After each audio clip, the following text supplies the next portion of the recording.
manifestes à ton amour. Tu fus l'étincelle qui brisa les ténèbres.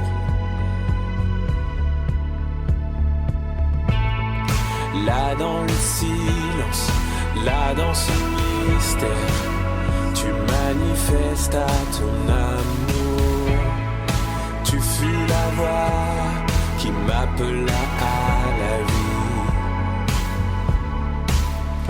Oh, oh, oh, tu as tellement fait pour moi. Oh, oh, à jamais mon cœur chantera. Oh, combien je t'aime. Dieu, pour moi tu perces à l'éternel. Et pour moi tu créas toutes choses. Pour moi tu descendis sur la terre et pris sur toi toutes mes fautes.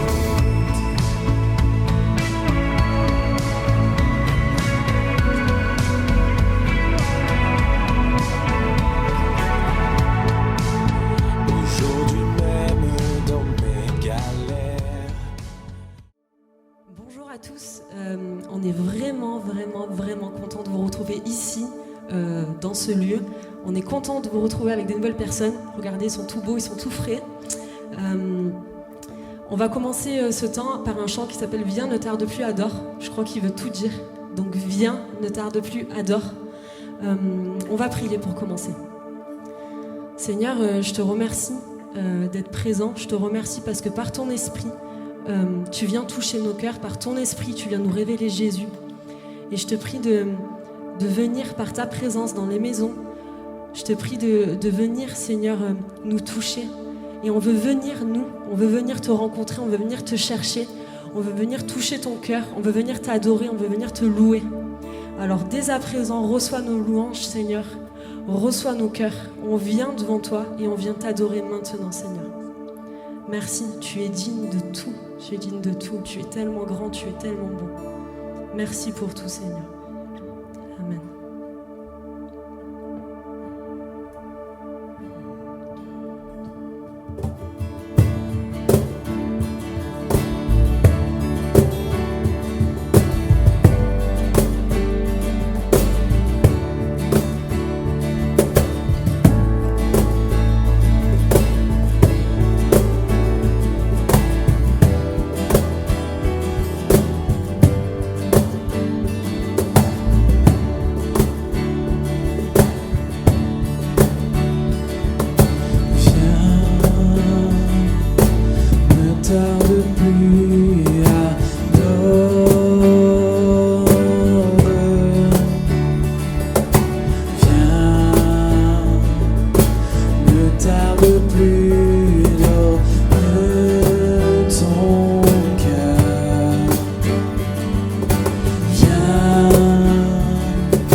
es adoré.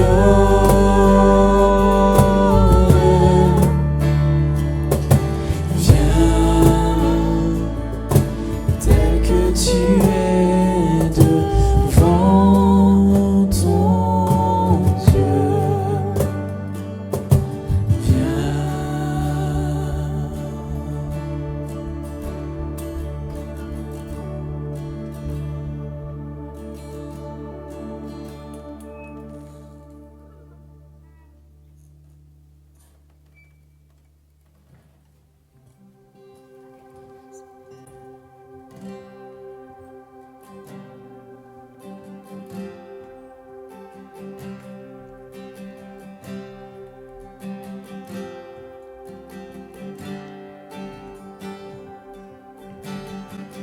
Rien n'a plus de splendeur que l'éclat de ton amour. Il n'y a point d'ombre en ta présence. Qui peut vraiment oser se tenir devant le trône, devant ta face, ô Éternel? Rien n'a plus de splendeur. Rien n'a plus de splendeur que l'éclat de ton amour. Il n'y a point d'ombre en ta présence. Qui peut vraiment oser se tenir devant le trône, devant ta face, ô Éternel? Mais c'est par ta grâce et c'est par ton sang, ô Jésus, que je viens. J'élève un chant comme une offrande vers toi, mon roi. Nul ne mérite ces louanges ici-bas. Seigneur, reçois l'honneur et la gloire qui t'est due. Reçois mon offrande, ô Jésus. Reçois mon offrande, ô Jésus. Reçois.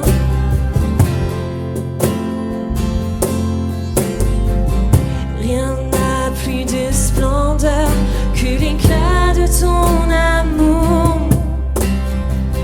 Il n'y a point d'ombre en ta présence.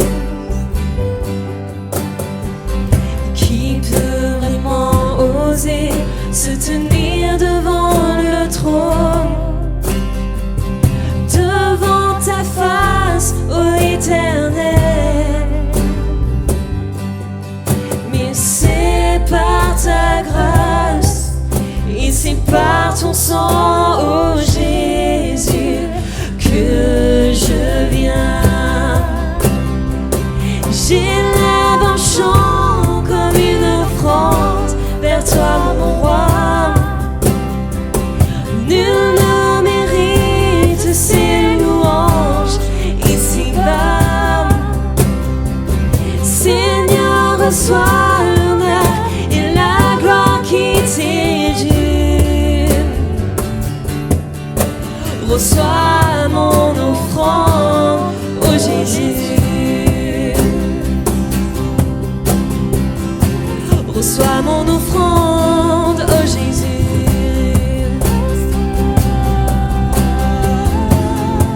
Reçois, reçois.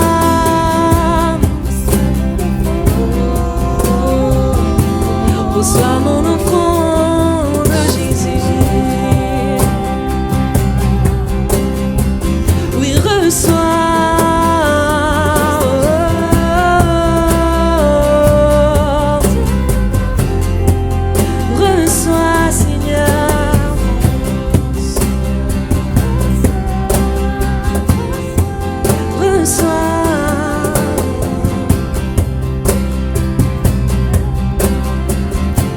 Reçois nos offrandes, oh Jésus.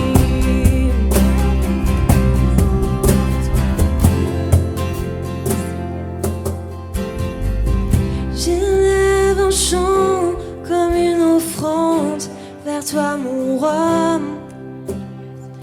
Nul ne mérite ces louanges ici-bas. Seigneur, reçois l'honneur et la gloire qui t'est due. Reçois mon offrande, ô Jésus. Reçois mon offrande, ô Jésus. Reçois, reçois.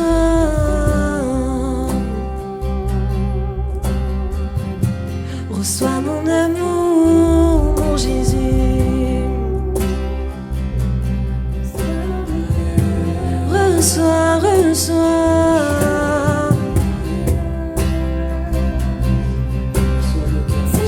Reçois mon amour, oh Jésus. C'est notre adoration, oh Dieu. Reçois, reçois.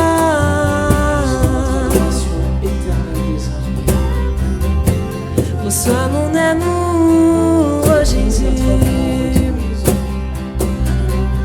Tu es si bon, si bon. Reçois mon amour. Reçois, reçois mon amour.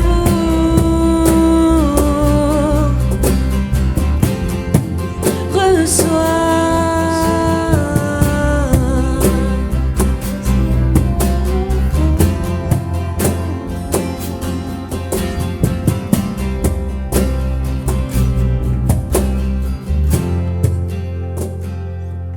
Reçois mon offrande.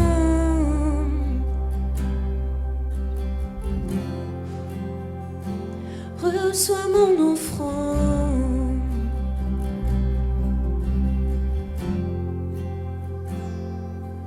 Oh Jésus.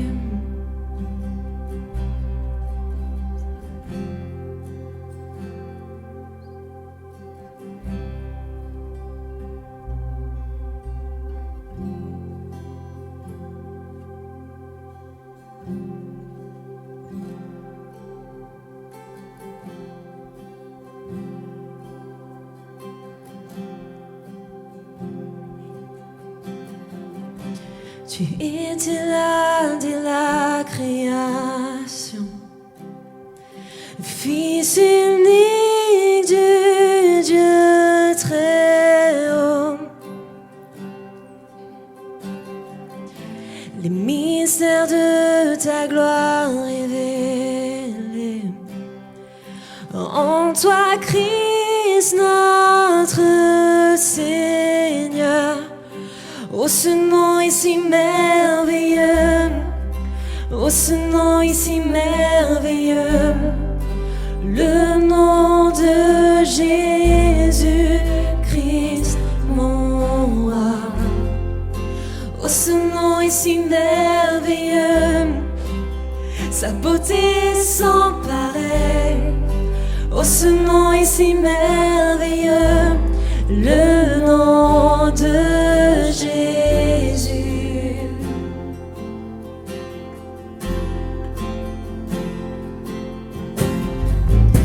Tu n'as pas voulu les cieux sans nous.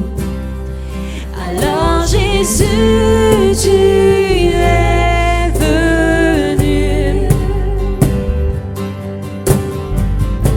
Ton amour a vaincu mon péché. Plus rien ne peut nous séparer. Oh, ce nom est si glorieux. Oh, ce nom est si glorieux. Le nom de Jésus-Christ, mon roi. Oh, ce nom est si glorieux. Sa beauté sans pareil. Oh, ce nom est si glorieux.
péché pour moi. La mort n'a plus de pouvoir, la mort est sans pouvoir. Mort, où est ton pouvoir? Le roi a vaincu pour moi.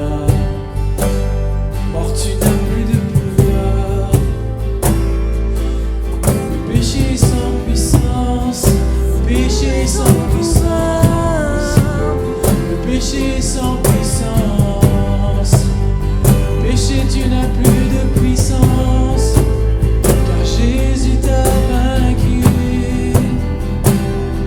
Où est ta puissance? Tu n'es plus. Parce que mon roi a tout vaincu, parce que mon roi a tout accompli pour moi. Donc je puisse marcher dans la liberté, la réelle liberté.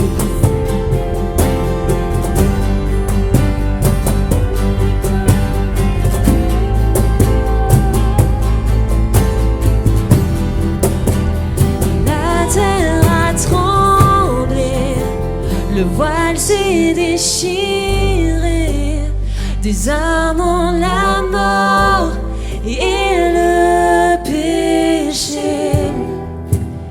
Les cieux chantent ta gloire, l'écho de ta victoire, car tu es le roi ressuscité. Tu es sans rival, tu es sans égal. Dieu, tu triomphes à tout jamais. Et à toi soit le règne, et à toi soit la gloire, car ton nom surpasse tout autre nom. Oh, oh, oh.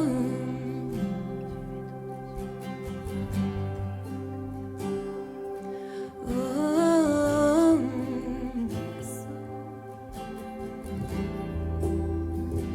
ton nom surpasse tout.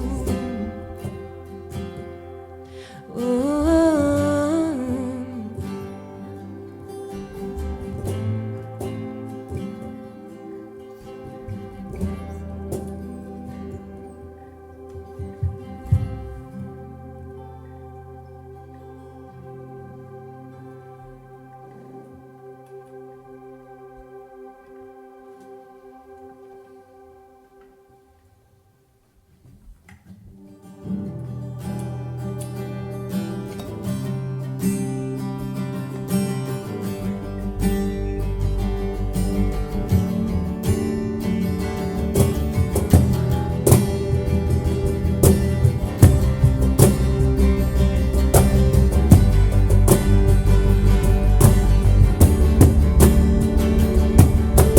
Christ est tout pour moi, il est ma récompense,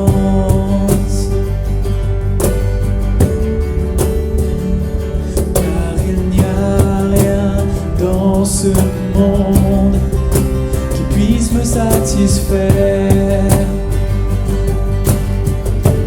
Même dans l'épreuve, mon âme chante, oui, pour toujours, il m'a sauvé. Christ seul me suffit, Christ seul me suffit. Tout ce dont j'ai besoin est en toi. Ce dont j'ai besoin.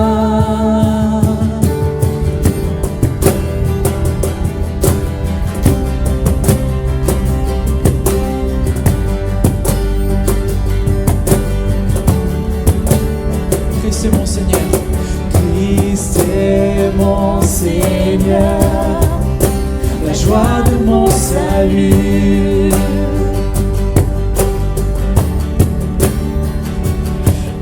cet espoir est sans fin. Le ciel est ma demeure. Oh, même dans l'orage, mon âme chante. Jésus est là. À Dieu soit la gloire.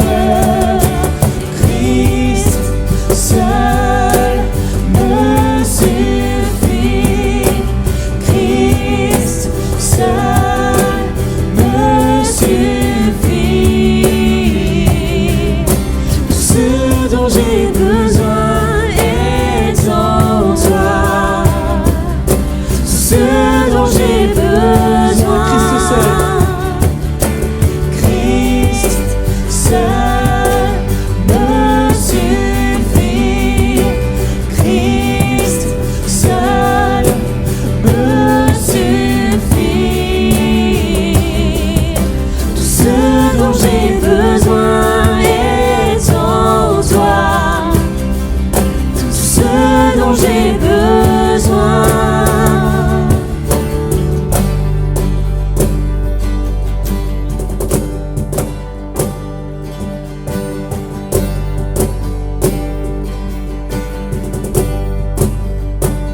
En mon cœur j'ai choisi de suivre Jésus.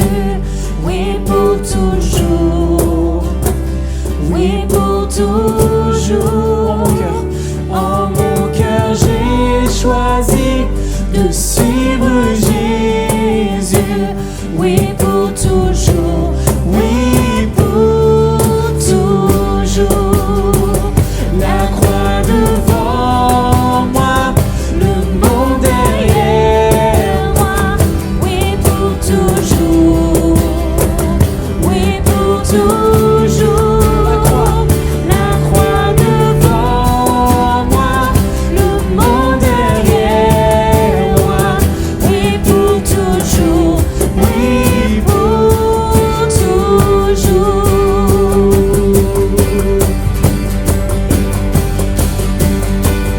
Christ seul me suffit. Christ seul me suffit. Tout ce dont j'ai besoin est en toi. Tout ce dont j'ai besoin. Christ seul me suffit. Christ seul me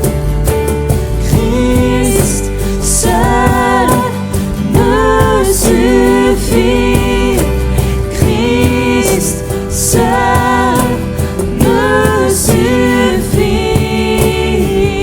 Tout ce dont j'ai besoin est en toi. Tout ce dont j'ai besoin. Dernière fois. Christ seul me suffit. Christ seul me suffit.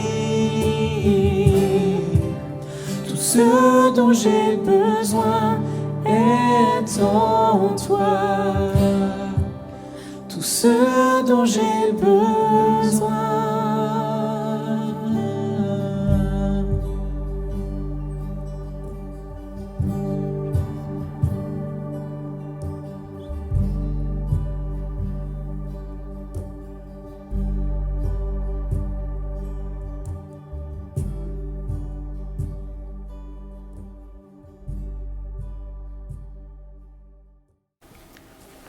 Chers amis, chers frères et sœurs, je suis ravi de vous retrouver ce matin.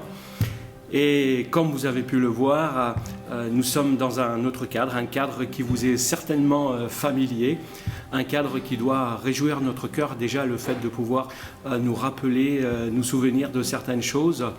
Mais ce matin, ce dont j'aimerais vous parler, c'est que bien que le cadre change, cela ne doit pas nous faire oublier la situation que nous avons vécue, que nous vivons et qui va très certainement durer encore quelques temps.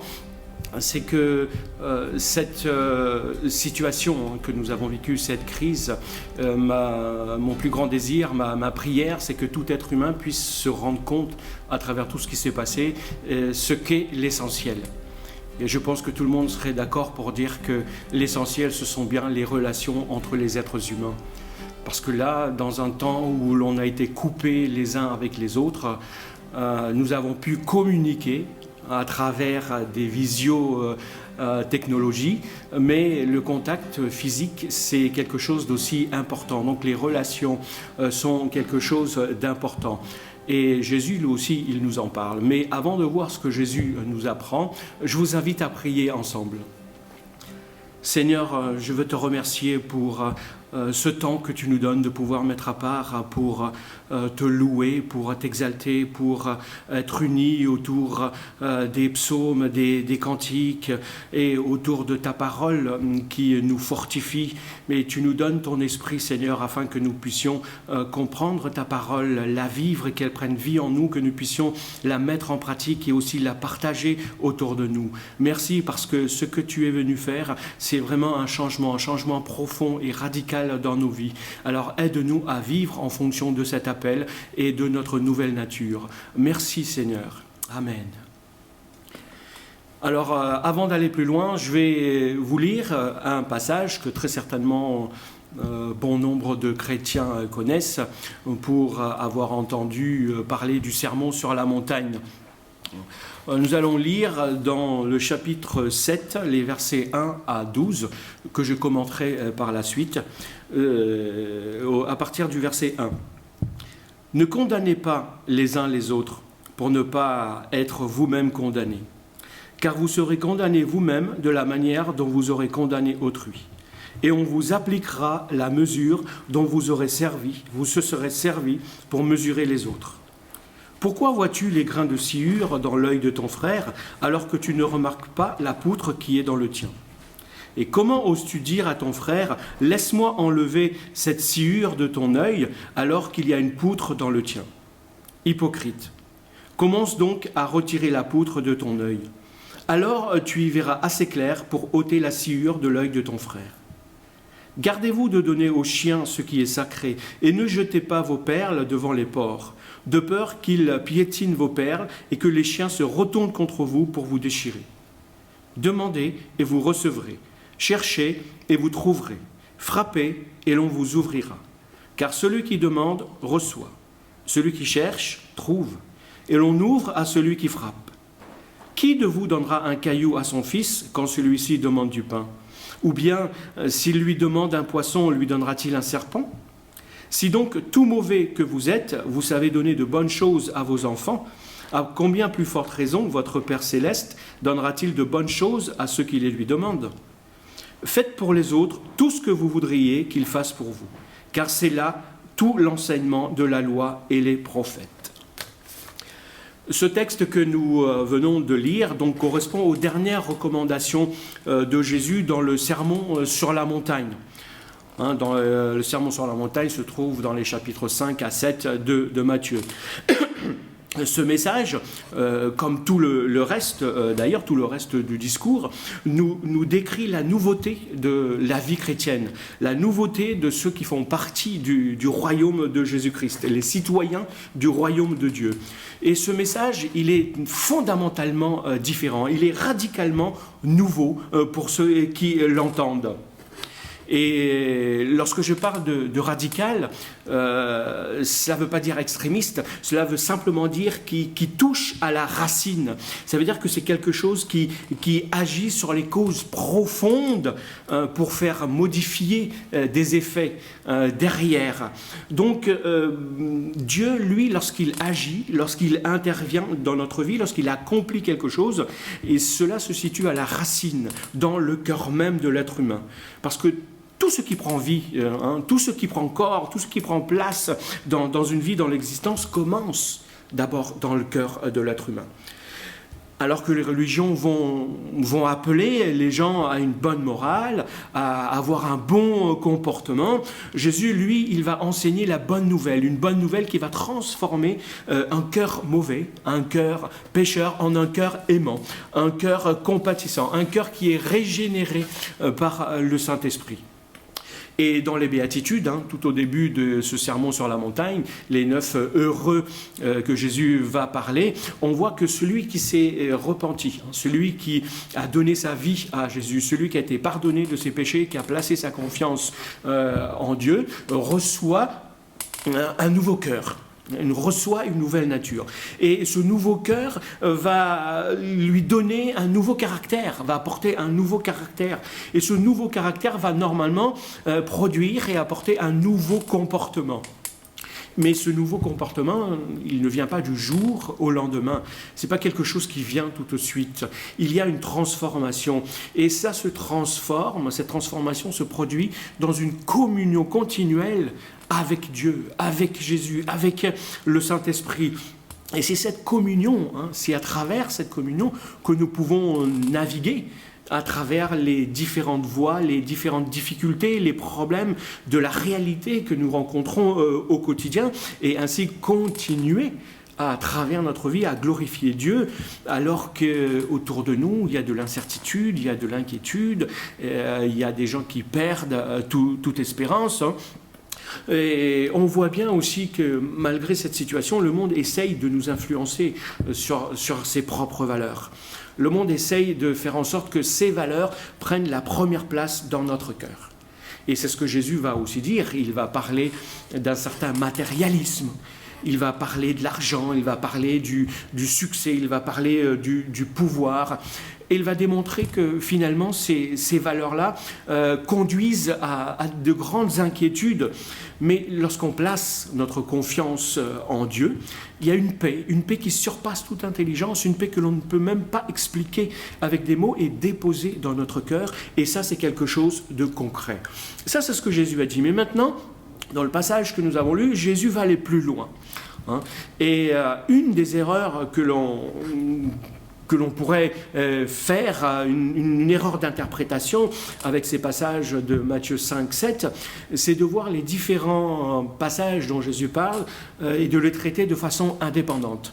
Alors que c'est quelque chose de bien cohérent, c'est un tout.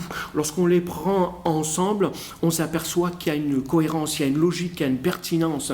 Parce que après avoir parlé du nouveau cœur, qui emmène ce nouveau caractère et qui produit un nouveau comportement à travers une nouvelle communion avec Dieu, maintenant Jésus va parler justement des relations les uns avec les autres.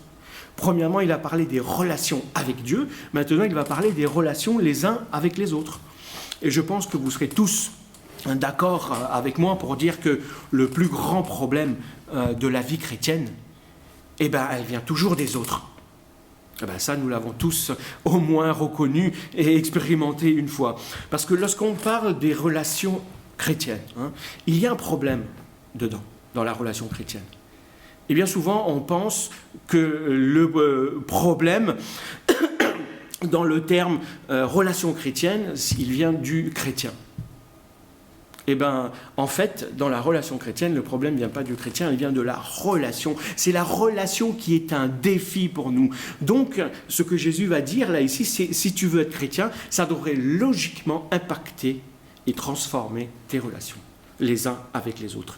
Et je vous propose donc de voir 5 aspects qui changent radicalement dans la vie du disciple de Jésus-Christ concernant sa relation avec les autres, sa relation avec ses frères et sœurs. Et parce que sans Jésus dans notre vie, ces choses dont il va nous parler sont carrément impossibles. C'est pas naturel à vivre, à mettre en place et à pratiquer. un exemple. On raconte l'histoire d'un homme qui un jour voit un scorpion en train de se noyer et se débattre dans l'eau. Alors pris de pitié pour cette bête, il se penche et il essaye de sauver cette petite bête de la noyade. Et puis là, à chaque fois qu'il essaye de prendre le scorpion, et l'animal, qu'est-ce qu'il fait? Il essaye de se défendre et lance le dard pour le piquer. Et donc l'homme essaye d'éviter. Puis un passant qui passe et qui voit l'homme, il dit « Mais qu'est-ce que vous faites? Le scorpion, il va finir par vous piquer. » Et puis l'homme de répondre « Oui, je sais. La nature du scorpion, c'est de piquer. Mais moi, ma nature, c'est de faire du bien parce que Dieu m'a aimé le premier.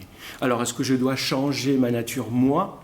Parce que ce scorpion, lui, sa nature, c'est de piquer. » En fait, dans un monde où l'on vit, ce monde, il est hostile, va nous dire Jésus. C'est un monde qui fait souffrir le chrétien. C'est un monde qui nous agresse même. Mais Jésus va nous montrer que ce qui change dans notre relation, la puissance qu'il y a dans la transformation qu'il apporte dans notre relation à travers cette nouvelle nature qu'il nous a donnée. Premièrement, il va nous dire ceci: ne condamnez pas donc les autres pour ne pas être vous-même condamnés, car vous serez condamnés vous-même de la manière dont vous serez condamnés, dont vous aurez condamné autrui, et on vous appliquera la mesure dont vous vous serez servi pour mesurer les autres. Alors, qu'est-ce que Jésus nous apprend ici? Il nous dit tout simplement: ne jugez pas, ne juge pas. Donc là, évidemment, on parle toujours des autres chrétiens, pas de soi-même, n'est-ce pas? En tout cas, la première chose qui est à éclaircir dans ce passage, c'est que dans ce principe plutôt que Jésus nous donne, et ce principe qui est souvent mal compris, donc mal vécu, donc, c'est que Jésus nous demande d'abord de juger les actions des autres, mais non leur motivation. Ça, c'est le principe. Lorsque Jésus dit « ne jugez pas », cela signifie ne critique pas négativement les motivations, les cœurs des autres. Pourquoi? Parce que tu n'as pas accès à ce qui se passe dans le cœur des autres. Tu ne sais pas ce qu'il y a dans le cœur de quelqu'un, ni dans ses pensées. Dieu seul sonde les cœurs et les reins. Tu ne peux pas évaluer les véritables motifs d'un cœur, et tu ne le sauras pas. Et lorsqu'on interprète, bien souvent, le regard des gens sur soi, ou lorsqu'on interprète leur comportement, on les juge, je les juge. On interprète continuellement les actions des gens, donc on les juge continuellement. Et je ne suis pas exempt de tout cela. On juge en fait sans connaître réellement la réalité de ce que l'on juge. Et là, en me regardant, très certainement, vous vous dites « non, moi je ne pratique pas cela ». Mais la réalité, c'est que l'on prête bien souvent des intentions aux gens. Ça, tout le monde peut le reconnaître. Imaginez que vous croisiez un ami et qui continue son chemin sans vous dire bonjour. Certainement que vous allez imaginer 2 ou 3 scénarios dont il va être, lui, l'acteur principal. Et l'histoire ne se terminera pas très certainement bien, alors que peut-être l'ami ne vous a pas simplement vu, il a un souci en tête, enfin bref, peut-être vous n'êtes pas comme ça, mais on juge aussi dans le domaine du travail, dans le domaine professionnel. Ceux qui essayent de bien faire, ceux qui sont appréciés de leur chef, sont parfois appelés les chouchous du chef. Ça aussi, c'est juger les autres.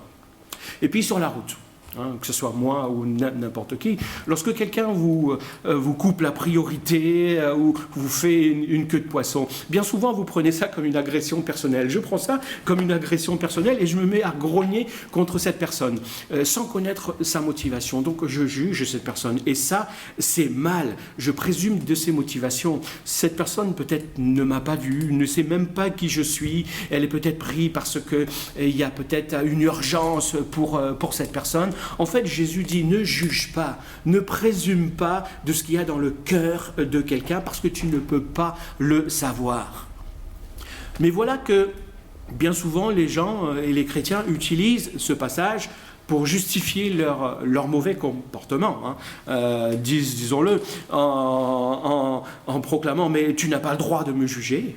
Voilà, Dieu seul me connaît mon cœur, tu ne sais pas ce qui se passe dans mon cœur, d'ailleurs, le pasteur l'a dit. Mais la Bible nous dit que tes œuvres révèlent ce qu'il y a dans ton cœur. Et Jésus va dire dans l'Apocalypse, je connais tes œuvres, c'est-à-dire ce que tu fais, donc je connais ce qu'il y a aussi dans ton cœur. Et ça reste assez paradoxal.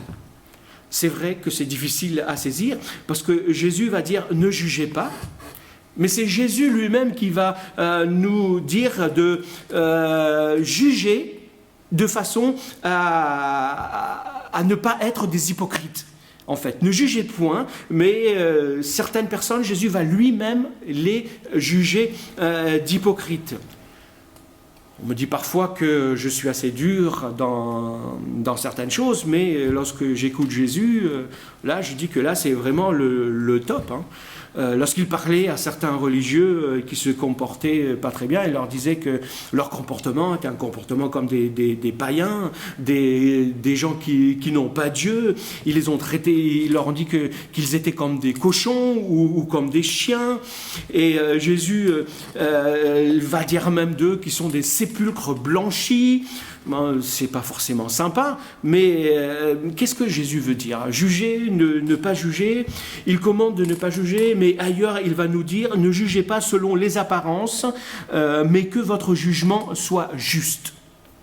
Et même l'apôtre Paul dans 1 Corinthiens au chapitre 5, par exemple, où il y a un cas d'inconduite sexuelle, où les gens ne disent rien dans l'église, très certainement parce que la personne devait avoir une certaine autorité dans l'église, ou devait être quelqu'un peut-être d'assez sympa. Et Paul va leur dire que moi j'ai déjà jugé. Et il va nous encourager en disant vous devez juger, vous devez évaluer les choses, vous devez les examiner, non pas critiquer négativement les motifs qu'il y a dans le cœur, mais le comportement extérieur, oui.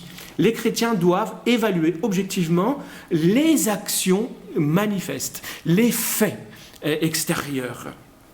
Et lorsqu'un chrétien se comporte d'une façon qui ne correspond pas à l'évangile, et lorsque quelqu'un d'autre va venir le voir, ou lorsque cette personne se plaint de l'église et qu'on va lui dire non, tu n'as pas fait ça, et que lui répond tu ne peux pas me juger, et bien moi je peux lui dire oui mon frère, je peux te juger dans ce sens. D'ailleurs, la parole de Dieu m'y exhorte même, parce que c'est de l'abondance du cœur que la bouche va parler.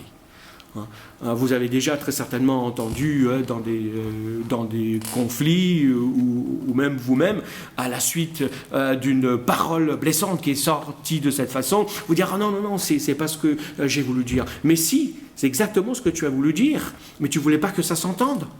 C'est ce que tu avais au fond de ton cœur, en fait. Mais Jésus dit que nous reconnaissons justement un arbre à son fruit. Nous pouvons donc regarder les œuvres et les fruits, et nous avons même la responsabilité, nous dit la parole de Dieu, de nous édifier les uns les autres. Je ne peux pas juger si quelqu'un est véritablement chrétien. Je ne peux pas juger si l'Esprit de Dieu, si le Saint-Esprit habite vraiment dans le cœur de quelqu'un. Mais je peux juger si cette personne, si son comportement correspond à l'Évangile, à ce que la parole de Dieu me demande. Je peux juger, je peux examiner, évaluer si les fruits que produit cette personne sont les fruits qui correspondent aux fruits que produit le Saint-Esprit dans sa vie, si son comportement est digne donc de l'Évangile, honore Dieu. Mais personne ne pourra, c'est vrai, évaluer la dose de sincérité qu'il y a dans mon cœur et la dose de grâce et de foi qu'il y a. Mais ce que vous pouvez faire, c'est que vous pouvez évaluer ma façon de vivre. Vous pouvez évaluer ma façon de me comporter. Les problèmes et les difficultés que nous rencontrons dans notre vie chrétienne relèvent la plupart du temps, plutôt révèlent quelque chose de notre état spirituel. quelqu'un qui ne manifeste jamais la joie. Je ne dis pas que quelqu'un doit toujours être joyeux, mais quelqu'un qui ne manifeste jamais la joie, quelqu'un que l'on ne voit jamais manifester un acte de bonté ou s'engager dans quelque chose, dans un service, eh bien, ça révèle quelque chose de son état spirituel, de sa vie spirituelle. Et là, je peux lui dire, mon frère, ma sœur, il y a quelque chose qui ne va pas. Parce qu'une personne qui veut suivre Jésus et qui, par exemple, ne veut pas se faire baptiser, eh bien, ça révèle qu'il y a quelque chose qui coince dans sa vie spirituelle. Hein? Quand la seule parole qu'une personne va recevoir de Dieu, c'est le dimanche matin, je peux lui dire que ça révèle qu'il y a un problème, il y a un dysfonctionnement dans ta marche spirituelle. Quand quelqu'un simplement va assister aux réunions simplement en tant que consommateur, sans s'engager dans l'Église et pour les autres, eh ben, je peux lui dire qu'il y a un problème dans sa marche et dans sa vie, dans sa communion avec Dieu.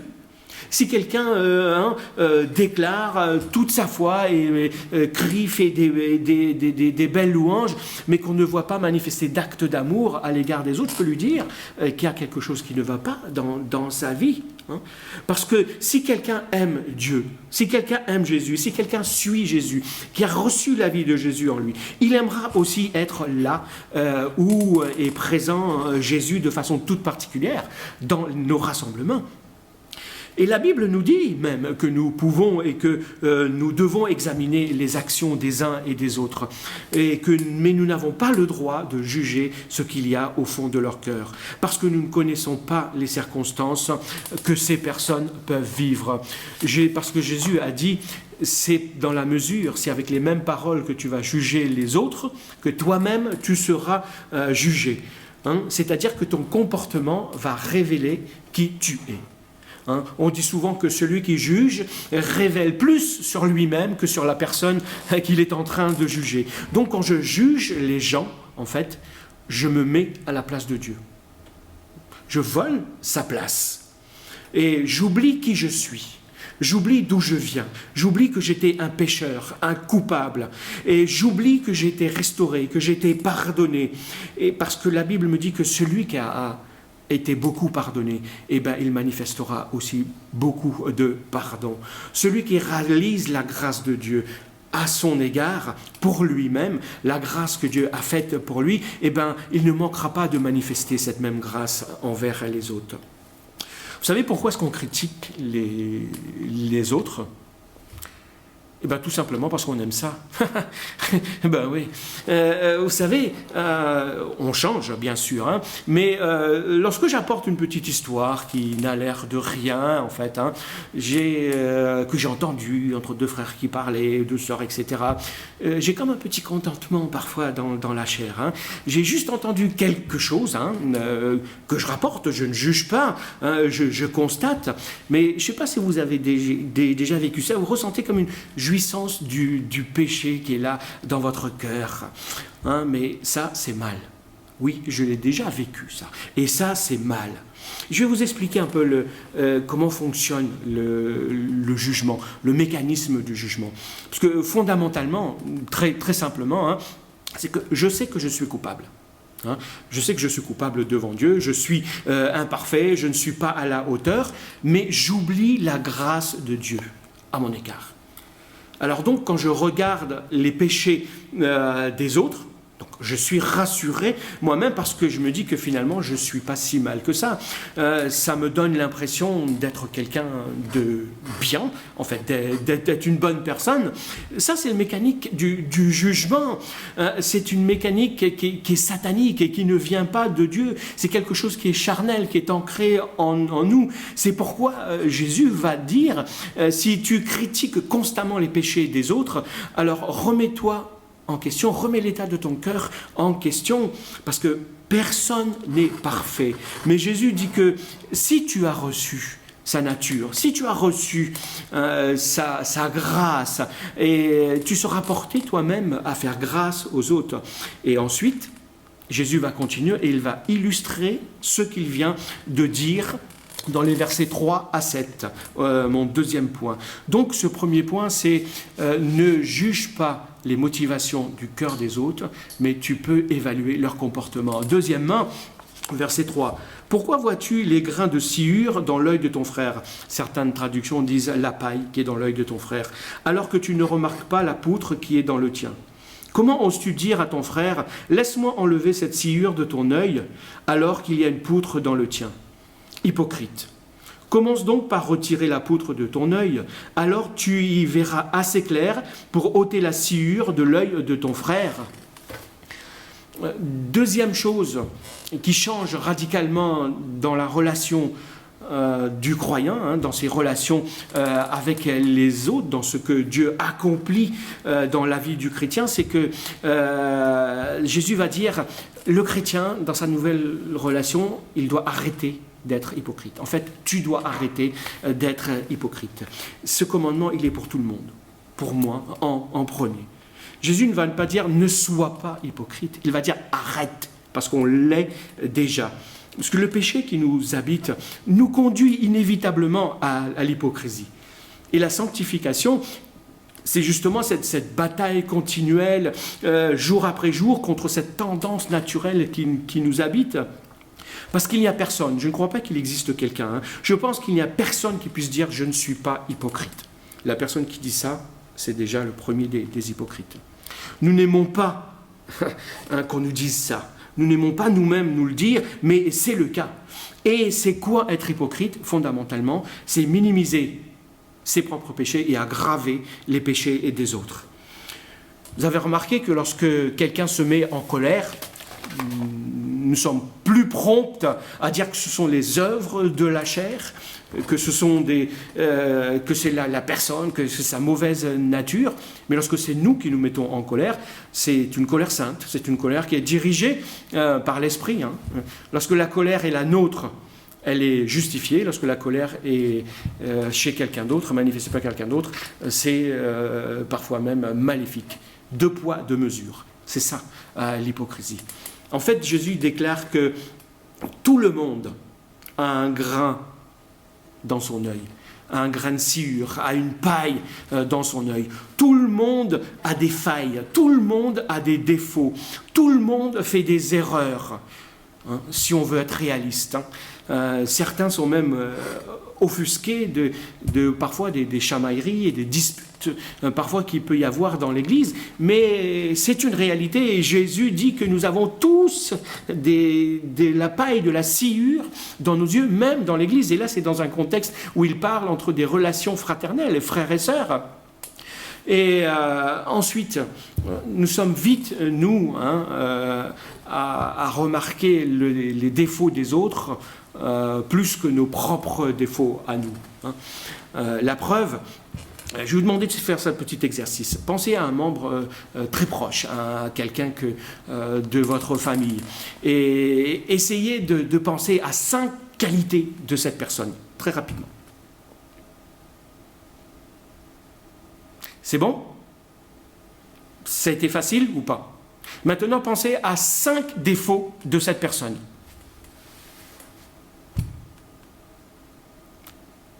J'imagine que ça a été plus facile de trouver les défauts que de trouver les qualités.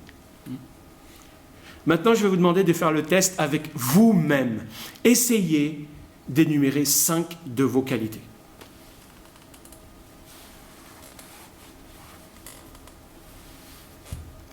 Vous aurez plus de mal à trouver vos qualités. Pourquoi? Parce que ce dont on vous parle le plus, ce sont de vos défauts. Voilà pourquoi. On vous parle le plus de ce qui ne va pas, plus que de ce qui va. On vous parle plus de vos incapacités, plus que de vos capacités et que vos qualités.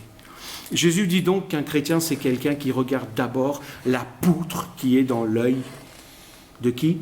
Pas de son frère. La poutre qui est dans son œil. Imaginez que vous allez chez un ophtalmo. Vous avez une poussière dans l'œil, vous avez quelque chose qui vous irrite l'œil. Pas grand-chose, parce qu'il ne faut pas grand-chose pour irriter l'œil. Et que là, vous arrivez et que vous apercevez que cet ophtalmo est aveugle. Vous restez, vous continuez, vous lui demandez de vous ausculter, ou vous allez trouver un autre ophtalmo. Ce serait du non-sens. Bien souvent, nous nous comportons un petit peu comme ça. Et pourquoi? Parce que nous avons bien souvent les meilleures solutions pour les autres. Toujours des solutions à offrir aux autres. Et bien souvent, ce sont des solutions que nous avons du mal nous-mêmes à appliquer à notre propre vie. hein. Beaucoup donnent des bons conseils, hein. Ce sont des bons conseils remplis de sagesse, mais qu'ils n'arrivent pas, qu'ils ont du mal eux-mêmes à vivre. Pourquoi? Parce qu'ils, bien souvent, ils ne la comprennent pas, ils ne comprennent pas le principe, ou ils pensent qu'ils ne sont pas concernés par ce conseil. Ils le disent parce qu'ils l'ont entendu dire, ils le répètent, mais Jésus dit que c'est de l'hypocrisie, c'est deux poids, deux mesures, c'est cela que Jésus est en train de dire. Et Jésus va faire des comparaisons aussi dedans. Mais Jésus va nous dire aussi qu'on ne peut pas comparer tout et n'importe quoi. Il faut comparer ce qu'il faut avec ce qu'il faut. Tout dépend de ce qui est comparé. Parce que si je compare mes forces avec les faiblesses de mon frère, avec tes faiblesses à toi, eh bien, qu'est-ce qui va se passer? Eh bien, ça va produire chez moi justement de l'hypocrisie, de l'orgueil et de la supériorité. Si je compare maintenant mes faiblesses à tes forces, qu'est-ce que ça va produire? Eh bien, ça va produire du découragement chez moi. Je vais m'apitoyer. Non, j'y arriverai jamais. Je ne suis un bon à rien. Si je compare maintenant mes forces avec tes forces, qu'est-ce que ça va produire? Eh bien, de la rivalité, de la compétition, et même parfois de la violence et de la haine. Mais si je compare maintenant mes faiblesses avec tes faiblesses, qu'est-ce que cela va produire? Eh bien, cela va nous emmener tous les deux à l'humilité. Et c'est ça, il est important de comparer ce qui est comparable et de ne pas oublier d'où on vient et qui on est et ce que Jésus a fait pour chacun de nous. Lorsque je regarde, moi, certaines de mes maladresses et que je regarde les maladresses des autres autour de moi, eh bien souvent, ça me rappelle que moi aussi, j'étais maladroit et que Dieu m'a corrigé et que j'ai encore certaines maladresses que Dieu va corriger. Parce que le pire des péchés, dis-toi bien que le pire des péchés, ce n'est pas le péché que tu peux voir. C'est le péché que tu ne peux pas voir. C'est le péché qui se trouve à l'intérieur du cœur, que seul Dieu peut sonder. Alors, est-ce que je peux dire à un frère, mêle-toi de tes affaires, regarde la poutre qui est dans ton œil et laisse faire la paille parce que ce n'est pas ton problème? Qu'est-ce que vous en pensez? Je pense que c'est une erreur, une grossière erreur de penser cela. C'est mal comprendre et mal interpréter ce que Jésus est en train de dire.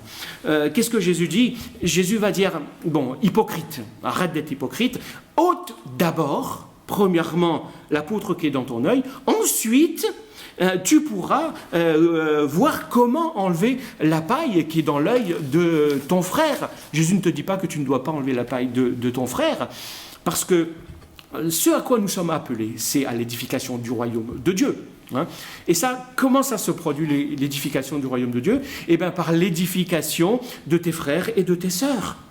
Par ta propre édification. Dieu m'a sauvé. Hein. Dieu m'a donné des dons et des talents. Pourquoi faire? Eh bien, pour que j'aide mes frères et sœurs, pour que j'aide les autres à grandir, pour que je les bénisse, les autres. La réalité, c'est quoi? Le principe, c'est que tu dois d'abord travailler sur toi-même avant de pouvoir aider les autres. Et lorsque tu laisses le Saint-Esprit produire en toi d'abord ce fruit et t'affermir, alors tu deviens une source de bénédiction plus grande pour ceux qui sont autour de toi. Mais un des signes des problèmes spirituels dans la vie des chrétiens, c'est quand la personne ne réagit plus à la correction. Hein? Pour se corriger les uns les autres, tu dois toi-même d'abord avoir expérimenté et démontré par ton exemple que tu es fiable, que tu as compris. Hein? Quand par exemple je cible des péchés chez les autres ou dans la vie de quelqu'un que je ne connais pas, eh bien, qui suis-je pour faire ça? Pourquoi je dis ça? Parce que pour pouvoir être au courant des péchés qu'il y a dans ta vie, tu dois pouvoir trouver des gens de confiance, des gens à qui tu vas donner le droit de te dire ces choses qui font mal même parfois. Hein. Parce que tu as besoin, j'ai besoin, nous avons tous besoin d'avoir un ami, d'avoir une ou deux personnes de notre entourage à qui nous autorisons de nous dire les choses et à qui aussi nous pouvons dire les vraies choses. Nous avons besoin, tous, toi, moi, d'avoir des gens pour nous ramener lorsque nous faisons fausse route, lorsque nous nous écartons. Il y a un proverbe qui dit « Reprends l'insensé et il te haïra.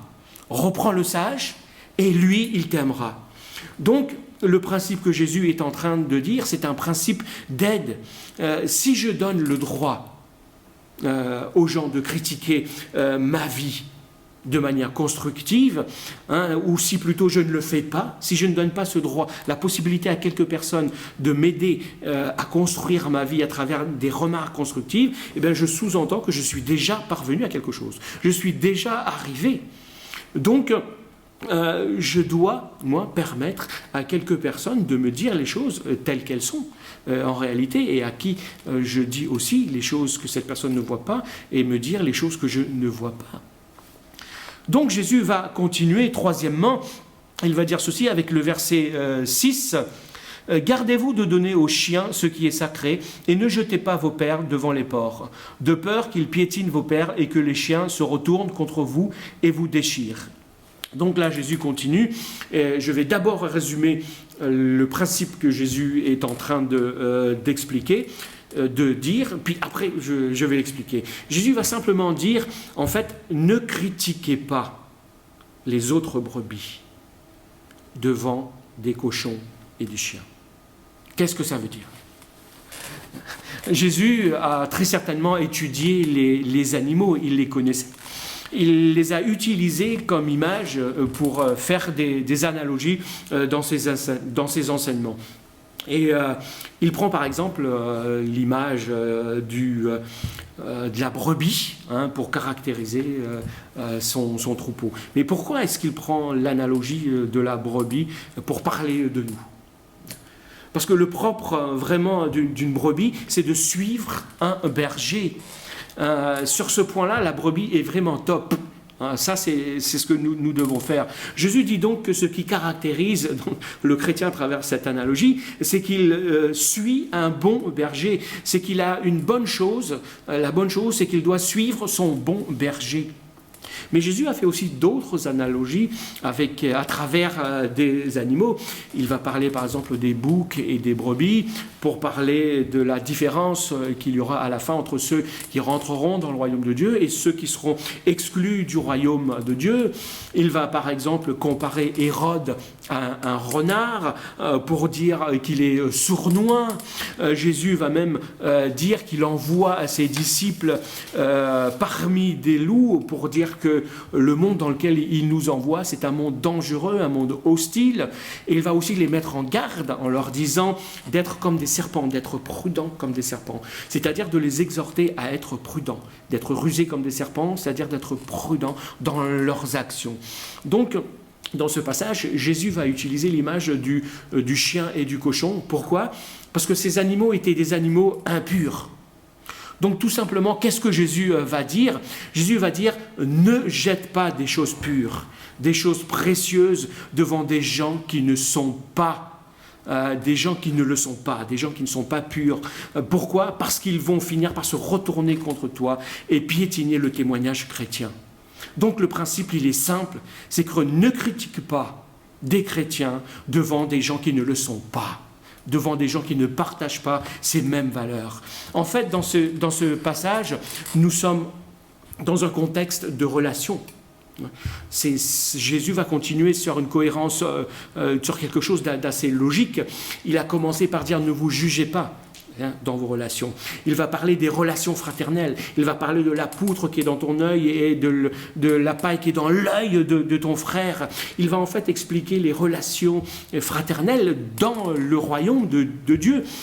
Et il va dire que ce qui nous unit les uns les autres, ce lien est un lien précieux, un lien si précieux que nous ne devons pas l'exposer n'importe comment. Et si nous exposons nos disputes, nos chamailleries familiales en dehors de l'Église, à la face de ce monde, eh bien nous discréditons la bonne nouvelle de l'Évangile et nous discréditons l'image de Jésus-Christ. Concrètement, qu'est-ce que ça veut dire pour nous ? Parce que ce sont des paroles. Ça veut dire que lorsque tu appelles un frère, ou lorsque tu appelles un ami plutôt, ou un parent qui n'est pas chrétien pour parler d'un de tes frères qui est chrétien, d'où en tel terme, c'est un très mauvais témoignage. Tu discrédites l'évangile lorsque tu pratiques de cette façon. Lorsque par exemple au travail, lorsque tu es avec tes collègues et que vous parlez de vos enfants, si toi tu parles mal de tes enfants à des non-croyants, tu discrédites l'évangile, hein, tu discrédites la parole de Dieu. Et lorsque tu parles d'un membre de la famille de l'Église à un tel qui ne connaît pas l'Église, eh ben, tu discrédites l'évangile. Lorsque tu parles des affaires de l'Église à quelqu'un qui a quitté l'Église et qui s'est éloigné de l'évangile en lui disant oui, il y a telle et telle chose, tu discrédites l'évangile et tu discrédites ta propre famille. Jésus va dire ne critique pas. Ne critique pas des chrétiens devant des gens qui ne partagent pas ces mêmes valeurs. Des gens qui ne reconnaissent pas la bonne nouvelle de l'évangile. Rien ne discrédite plus l'évangile que les chamailleries entre les chrétiens, que leurs petites disputes. On parle, c'est vrai, souvent d'hérésie, de fausses doctrines, de fausses croyances, d'idolâtrie dans ce monde, mais ce qui fait le plus de ravages dans le royaume de Dieu, ce sont les querelles entre les frères et sœurs, les querelles entre chrétiens. Donc Jésus dit que c'est à l'amour que nous manifestons les uns envers les autres que les gens verront que nous sommes ses disciples. Mais cela signifie aussi que lorsque nous manquons d'amour à l'égard des uns et des autres, on porte atteinte au royaume de Dieu, à la bonne nouvelle, à la grâce et à l'Église même, à notre propre famille. Donc prions, ma prière, et j'espère que c'est aussi votre prière, et je le crois, prions pour que Dieu nous aide dans notre témoignage, pas seulement en parole, mais aussi par notre vie, par notre comportement, par nos actions, et à travers nos relations. Et quatrièmement, Jésus va continuer, et il va dire que au verset 7, les versets 7 à 11, il va dire maintenant, demandez et vous recevrez. Cherchez et vous trouverez, frappez et l'on vous ouvrira, car celui qui demande reçoit, celui qui cherche trouve, et l'on ouvre à celui qui frappe. Qui de vous donnera un caillou à son fils quand celui-ci demande du pain? Ou bien s'il lui demande un poisson, lui donnera-t-il un serpent? Si donc, tout mauvais que vous êtes, vous savez donner de bonnes choses à vos frères, à combien plus forte raison votre Père Céleste donnera-t-il de bonnes choses à ceux qui les lui demandent? Nous pouvons nous demander en fait ce que ce passage sur la prière vient faire dans ce contexte des relations les uns avec les autres. Donc quel est le rapport? Qu'est-ce que ça peut bien avoir avec ce que Jésus a dit avant? Jésus a déjà parlé de la prière, déjà au chapitre 6, dans Matthieu 6. Pourquoi est-ce qu'il revient sur le sujet de la prière? Jésus est toujours en train de parler, il continue de parler des relations. Et là, en fait, il nous invite à prier. Il nous invite à demander à Dieu sa grâce dans nos relations les uns avec les autres. Parce que ce n'est pas toujours évident. Je pense que vous serez tous d'accord de dire que nous avons besoin de la prière, et besoin de l'aide de Dieu et de la prière pour entretenir les bonnes relations les uns avec les autres.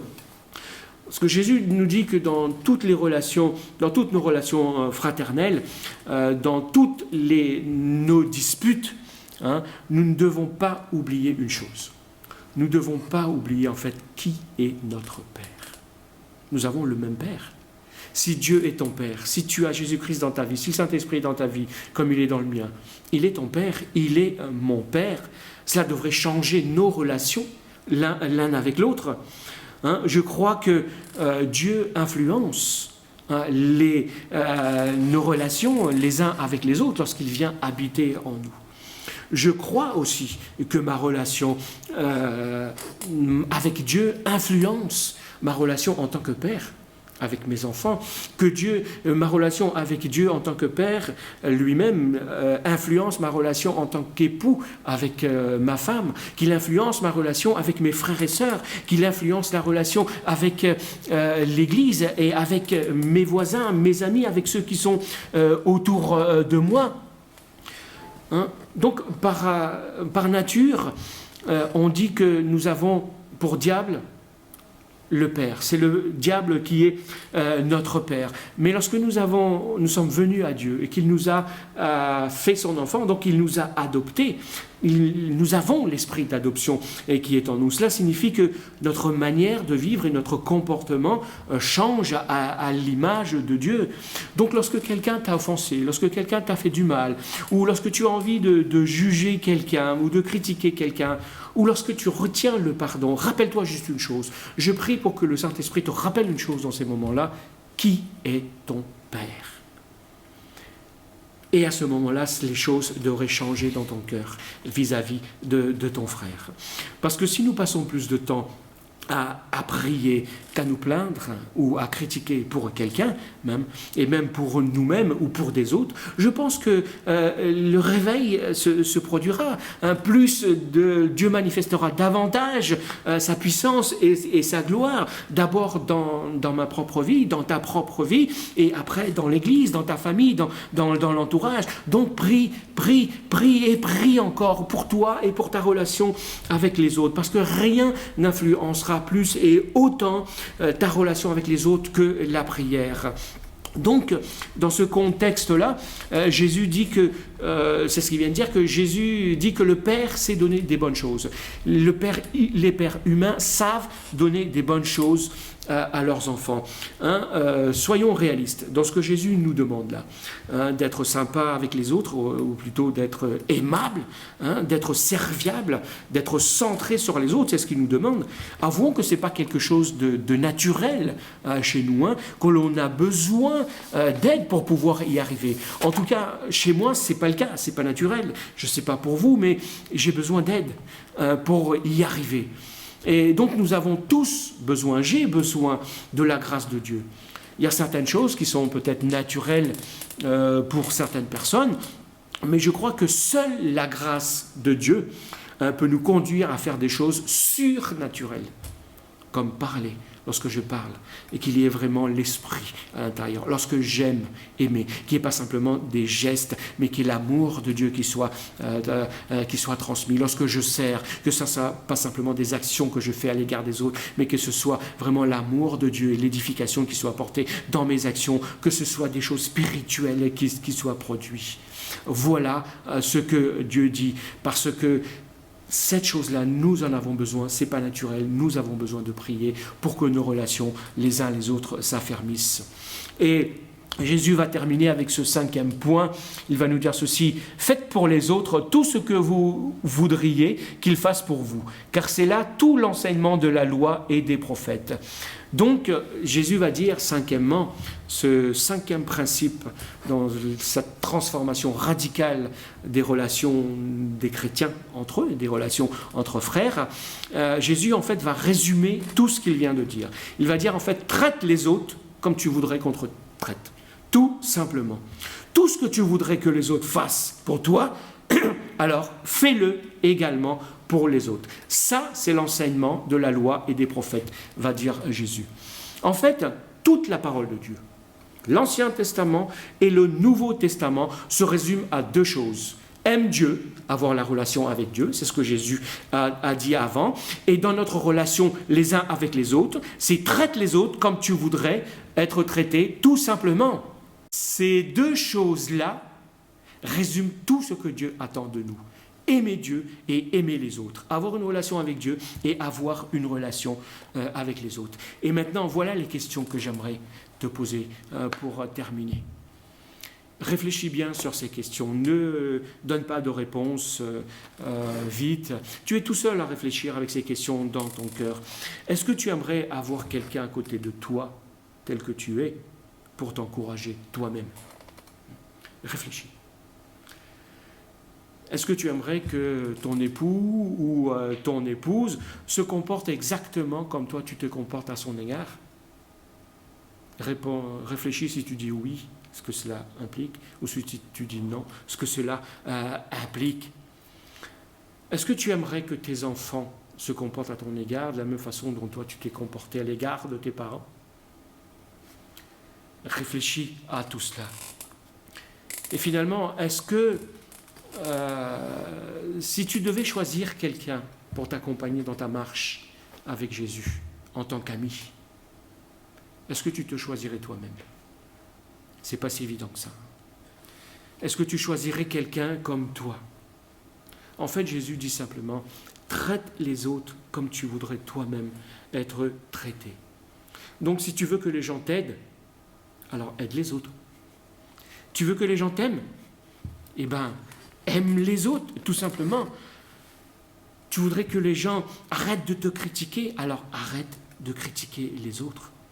Tu veux que les gens t'encouragent, te réconfortent, alors commence par encourager et à réconforter les autres.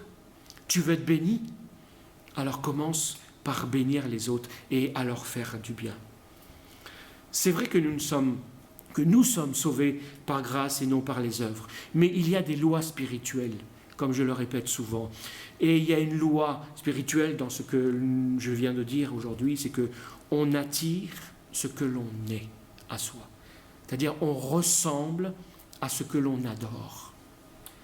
Alors, prions Dieu pour terminer et demandons-lui de nous aider et de nous faire grâce dans nos relations, afin que nos relations reflètent la relation que nous avons avec lui, afin que les autres voient qui nous sommes. Ça, c'est quelque chose de fondamental.